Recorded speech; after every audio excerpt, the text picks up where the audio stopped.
முதலில் பார்க்கக்கூடிய ராசி மேஷம். சரண்டர் ஆயிடணும் யார்கிட்ட? அனுமன் கிட்ட. தலைவலி சம்மந்தப்பட்ட, சளி சம்மந்தப்பட்ட விஷயத்தில் கவனம்.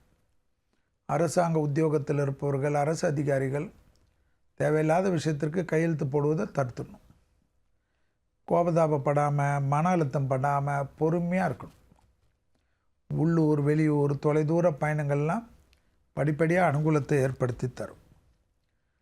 தொலைதூரத்திலிருந்து நல்ல செய்திகள் வரும். அலைச்சல்கள் அதிகமாக இருந்தாலும் பணவரவு ஏற்படும். டக்குன்று ஏற்படக்கூடிய பணவரவால் பெரிய அளவு சந்தோஷம், பெரிய அளவு நம்பிக்கை ஏற்படும்.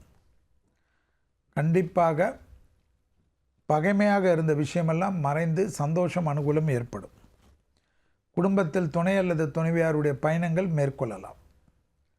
அது பெரிய அளவுக்கு சிறிது ஒரு இடைவெளிகள் காணப்பட்டாலும் தெய்வீக பயணங்களோ அல்லது குடும்ப ரீதியாக பயணங்களோ ஆன்மீக பயணங்களோ காணப்படும்.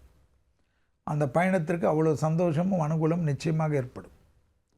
குடும்பத்தில் காணப்பட்ட இந்த சிக்கலெல்லாம் படிப்படியாக தீர்வதும், பிள்ளைகளுடனும் குடும்பத்துடனும் தொலைதூர பயணங்களுக்கு திட்டங்களை மேற்கொள்வதும், ஆக மொத்தத்தில் குடும்பம் சம்பந்தப்பட்ட விஷயமே முக்கியமாக இருப்பது அனுகூலம்.